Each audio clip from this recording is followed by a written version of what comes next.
Well, Jean Foy is back with us from the Massachusetts Public Interest Research Group to tell us a little bit about what that organization is, about what it does, how it might be able to help you, and she's also here to quiz me about consumer issues. So, Jean, great to see you again, first of all. Good to see you again, too. Thank you for having me today. Yeah, it's a pleasure. You're the director of the Weymouth office of MassPIRG, right? Yes. Okay.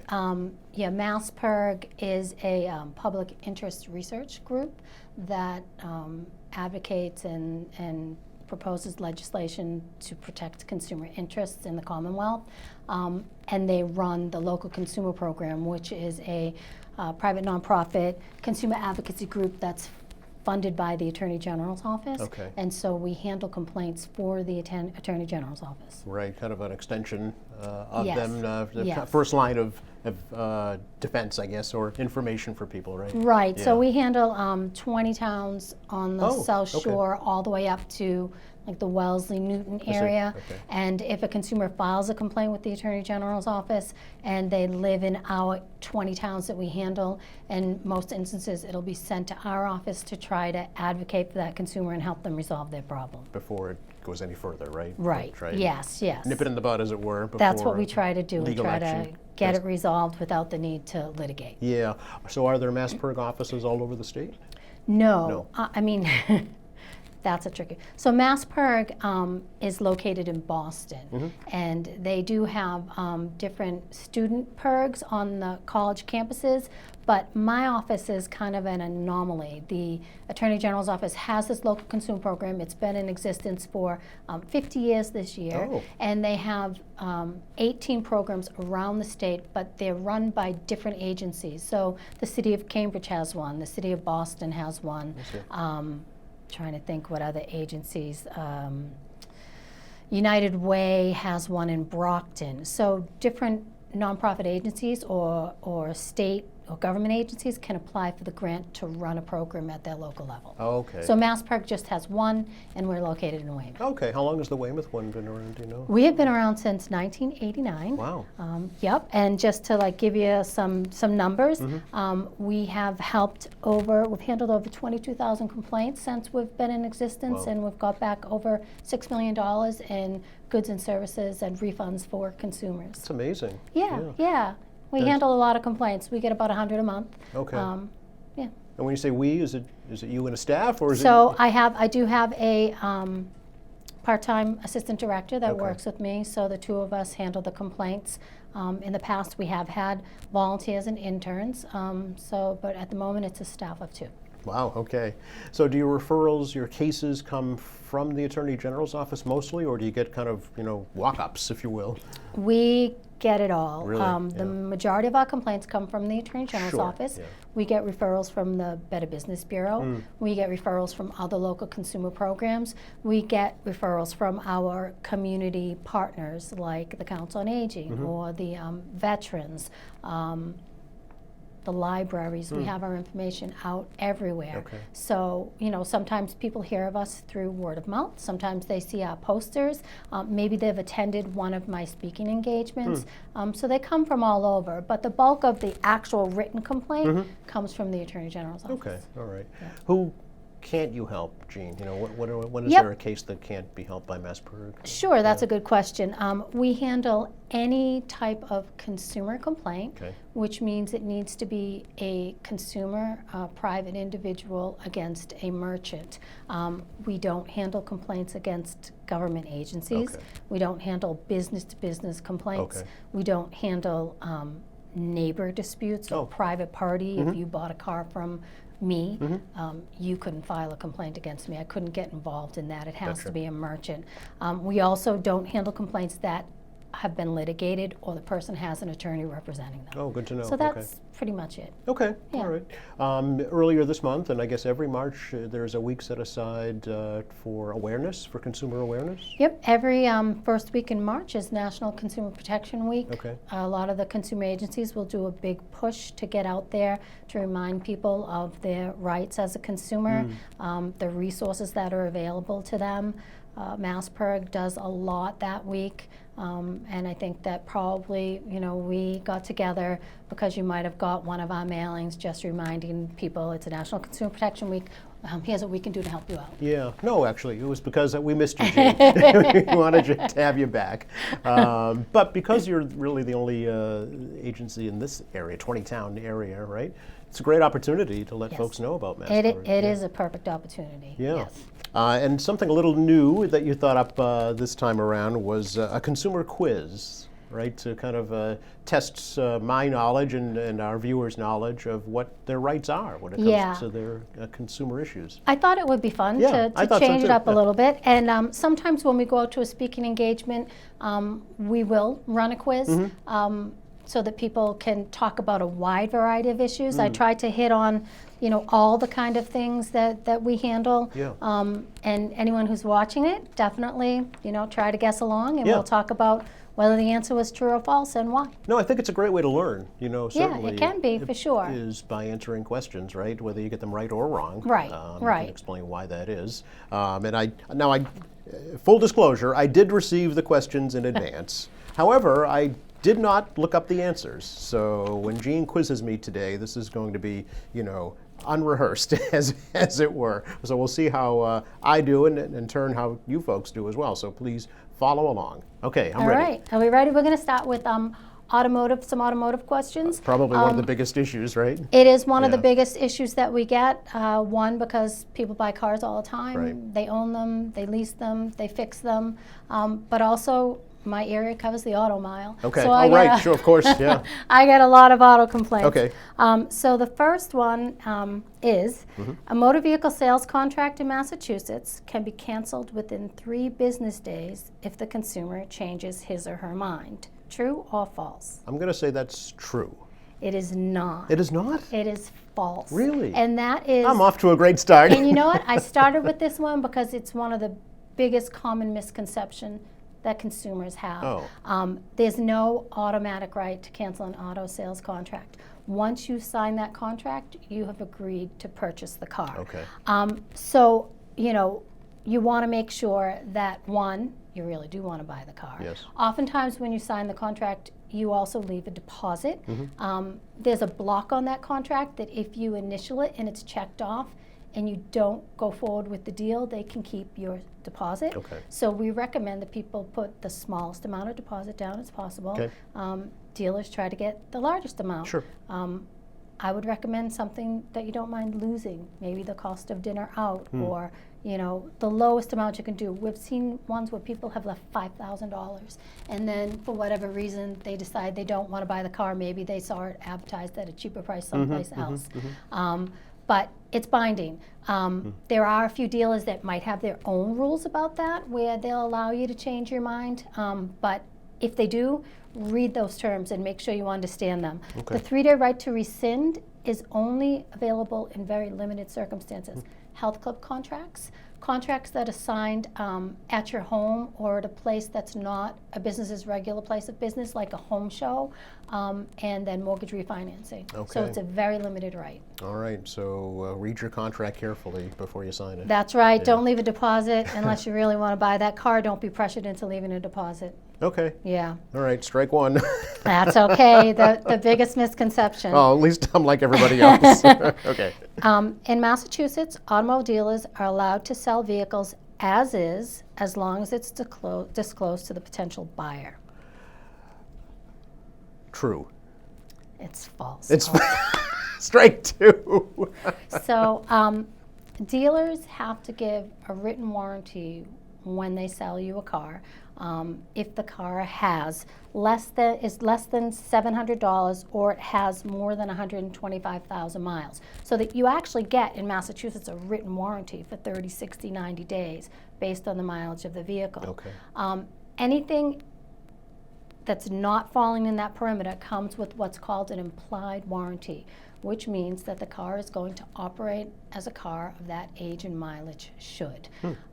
A dealer can't tell you, no, you're buying it as is. I'm going to take $1,000 off and you can't come back here with any problems. It's not true.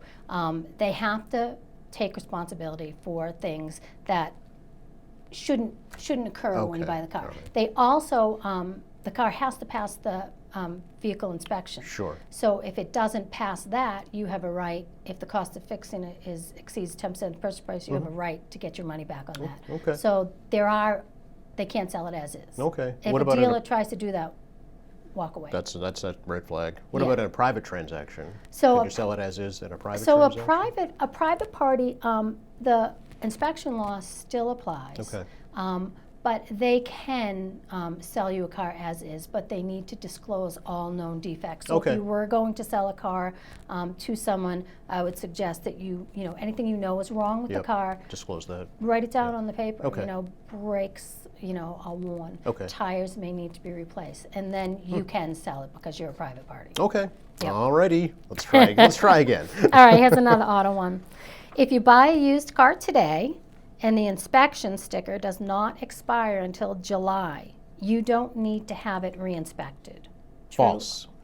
I'm saying that's false. Yay. I got one. False, right? Yeah. Even if the inspection sticker is still valid, even if that person had it inspected or the dealer had it inspected, the day before you bought it, you have to have it inspected under your own registration. Okay. And that is for your protection. Again, if it fails inspection, you have rights to return that car or get it fixed, so you always want to have it inspected. Okay. And you want to bring it to your own inspection station.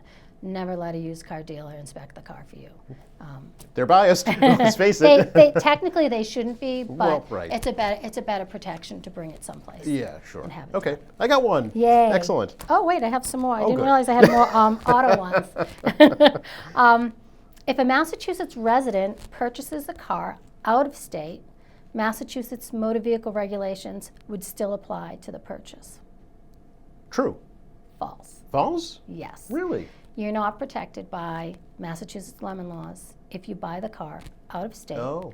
or if you buy the car online and you have it delivered someplace that's not in the state of Massachusetts. Interesting. Okay. So, yeah, the laws are applying to cars sold in Massachusetts. In-state sales Yeah. only. Okay. Yeah. Interesting. So, we do get that. People will go to New Hampshire or Rhode Island Oh, sure. to buy a car, Yeah. and then they want to apply Massachusetts lemon laws, and they don't apply. Don't in that apply. situation. However, the state sales tax does apply. Yeah, and that state's laws would apply. Okay, all right, So, all right, okay. I don't know what they are, but Right. they would. They would have something. Okay. Probably. Okay. All right. Probably, not always. Yeah. Massachusetts has very strong consumer protection laws, so you can't assume that the other states are going to give you the same benefits. Okay. So I'm batting 1 for 1,000 We're so not far. keeping track because you're learning, I'm learning, exactly. learning. Hopefully folks watching are too. hopefully. Yeah.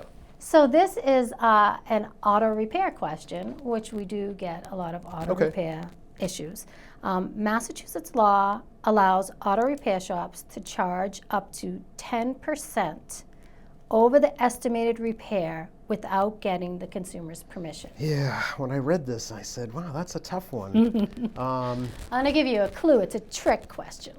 It is a trick question? A little bit. Okay, so I'm going to say that's true. It's false. It's false? It's $10. That's Oh, where $10. That's where the trick is. Okay.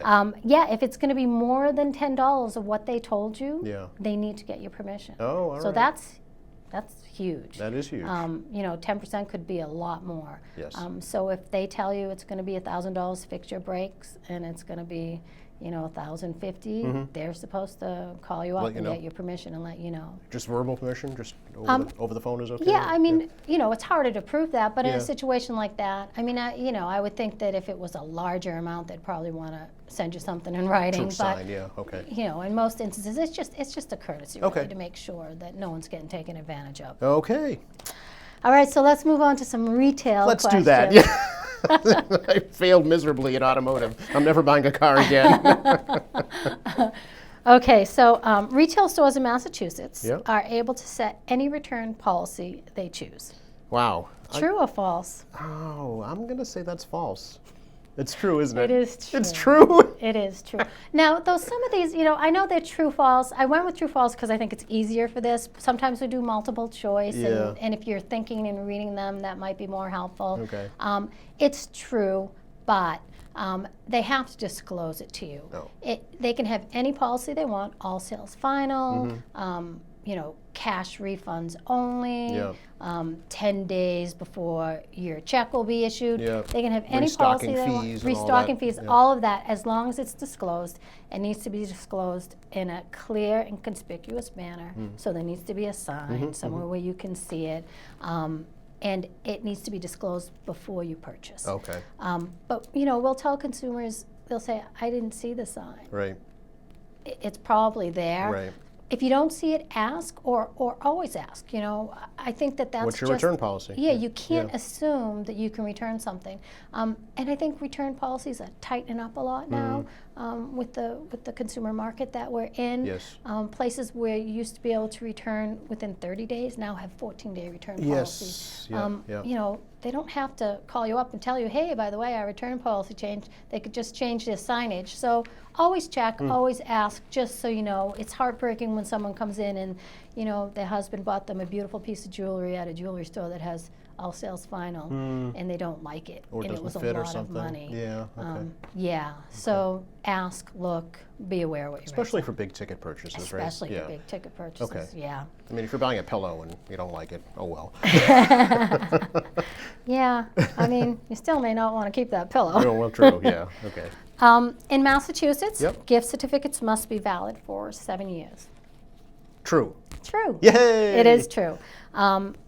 Gift certificates have to be valid for 7 years.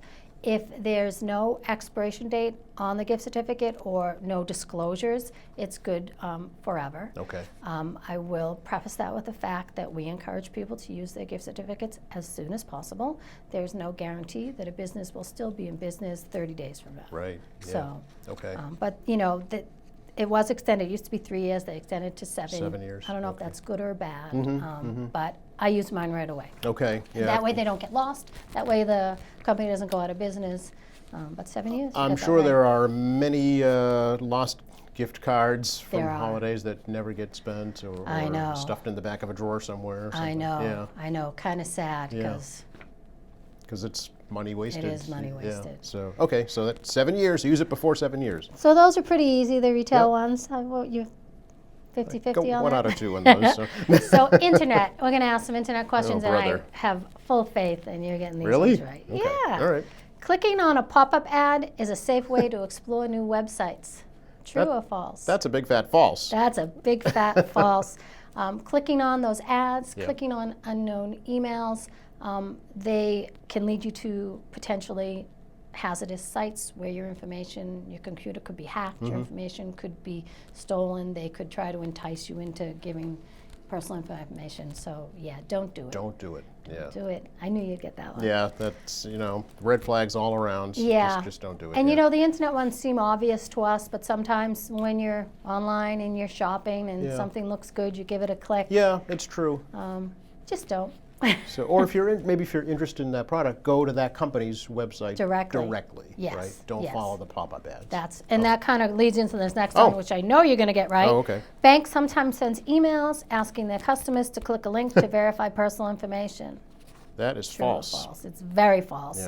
Yeah. Even if you think it's a legitimate email from your bank telling you that your account's been frozen Mm-hmm. because of suspicious activity, or there's been a purchase that they want you to validate, do not click that link. They're not going to contact you that way. Right. Pick up the phone, Yep. look at the back of your credit card, Yep. look at your bank statement, call them, talk to them. In most instances, there's nothing at all wrong with your bank account. So just be leery of that. Not just Right. bank accounts, but the IRS, government agencies, retailers, Yep. Amazon. You get them all the time. They're Yep. not real, but they'll say the TV is being delivered to an address in Wyoming, and it's a then you get all $3,000 upset, TV. Right. you know, Don't, oh my don't gosh. click on the link. Yeah, just don't. verify it through a verifiable source. So, and they come through text now as well as They do emails. come through text Yeah. now, yeah. They just more and more creative on Yeah. how they're going to get us. Yeah, yeah. So be careful. Okay. Credit and debt. We do get credit and debt complaints in our office. Yep. Where a debt collector's calling someone, Mm-hmm. or where there's a charge on someone's credit card that's not valid. We can help people resolve those complaints. Oh, that's good to know. Okay. So, if unable to reach a debtor, a collector can call the employer of the person in question regarding the debt owed. Yeah. True or false? So just call them, right? Nothing Yep. else. Just call the employer. Yep. I'm going to say it's true. It's false. It's false. Yeah. Oh, They're not supposed to contact Oh. anybody other than you about a debt. And so, if they do call your employer, they probably are just asking to talk to you. They're probably not disclosing that they're a debt collector. Okay. But you do have a right to stop those calls to your employer Okay. by asking them to stop calling your employer, Okay. by sending them a letter telling them not to call your employer, Okay. relative, whoever. Sometimes they'll say, well, we're just calling them because we're trying to locate you. Right. If they have your address and your phone number, True. then that's not true, and Okay. they shouldn't be doing it. Okay. Home improvement complaints. A big topic, I bet, as well, huh? It is. I Yeah. would say auto, Yeah. home improvement, retail is probably the Big order of the complaints that we Okay. get. And this one I put in here because it's something everybody should know. Yeah. You will be protected under the home improvement law only if your contractor is registered with the state. True or false? True? True. Yeah. Yeah, so there is a program that's set up where home improvement contractors need to register with the state and have what's called a home improvement contractor license. License, It's yeah. a number. Yep. It should be on their business card. It should be on their contract. It should be on their trucks. Yep. It's supposed to be visible. As long as you hire a contractor that's registered with the home improvement contractor program, they were registered when you signed the contract. So good point. Okay, yeah. that's something that you definitely want to check the number and make sure Yes. that it's not expired. Yeah. You have access to an arbitration program and a guarantee fund where you can have your hearing heard in front of an arbitration board, Yes. which is cheaper, easier, quicker than going to court. And if you can get a judgment against this contractor and he doesn't pay it, you can apply to a guarantee fund and get up to $10,000 reimbursed. Yep. So it's huge. It's very important, yeah. It's very important to make sure. And it breaks my heart when someone calls me with a home improvement complaint and they're not a registered home improvement contractor because that avenue is now closed to you to use. Right, and it's so easy to check. There's a database right on the state website. Yep, yep. Just look up the number Yep. or even the name, but Right. you can see if they're You licensed. definitely can, Yeah. yes. It's very easy to use. Yeah, okay. I got one. Got that one. You've got more. All right, tenant rights. Tenant rights, these are tough, yeah. These are very tough. Yeah. And I just did a talk in Weymouth on tenant rights. And there are so many things that don't even fall underneath the regulation. And that's why they're hard Sure. to handle. And it's people's home. Well, this is it. This is, And yeah. and that's too so hard with like some of these issues. But And it's two people's homes, right? It's the owners and it's also the renters. true. you know? So there's a it's- balancing of it's rights, tough, yeah. and I talk about that, and that's hard. It's Yeah. hard to balance rights sometimes. I think I put easy questions on here Okay, that's because good. like the tricky stuff, there aren't always answers to. Right. So the first one is one we get a lot of calls on. I bet. There are no restrictions on how much a landlord can raise your rent. True or false? Wow, that's tough. True? True. It is true. They can It is do whatever true. they want, yeah. Yeah, there's no rent control in Massachusetts. Yeah, right. There's no limit on how much a rent can be raised. There was a building locally that was doubling people's rents Yeah. when they were renewing. I think they wanted to quickly get up to what they felt was the market rate. Right. It should be illegal, but it's not. Right, yeah. Maybe just more immoral. Okay. It's just not nice to do Right. that. So if you're a tenant at will, they can raise your rent at lease renewal. I'm sorry, if you're a tenant with a lease, Yep. they can raise your rent at lease renewal. If you're a tenant at will, they can raise your rent with 30 days notice or one rental period in advance, whichever's longer. Oh, all right. They can do it more than once a year. Is that right? Well, There's no restriction on it. okay. So it's just, I've not heard of anyone doing that, but it is a possibility. Okay. So just something to keep in mind. I wish I could tell you that, they can't raise your rent, but they can. Yeah, it's the market mostly dictates probably, what it does. Yeah. That and greed. Yeah, Sometimes I some of think. that too, yeah. Landlords must keep security deposits in a separate interest-bearing account. True or false? Interest-bearing account. Probably true. It is true Yeah. for your security deposit. Yeah. It has to be separate. It can't be commingled with their money or other people's money. Okay. When you give them the security deposit, within 30 days of you moving in, they're supposed to give you a receipt that shows you where your money is located. You are entitled to interest every year. They could either deduct it from your rent, or you can deduct it from your rent. Sometimes that doesn't happen, and when you move out, they'll give you your interest. But they are supposed to pay interest on the security deposit. The last month's rent does not need to be in an interest-bearing account. It can be in an account. If it's paying you interest, you're supposed to get it. But if the account's not paying interest, which a lot of accounts, aren't now. There's a lot of different accounts out there. Oh, right, yes. That you could choose to put the money in.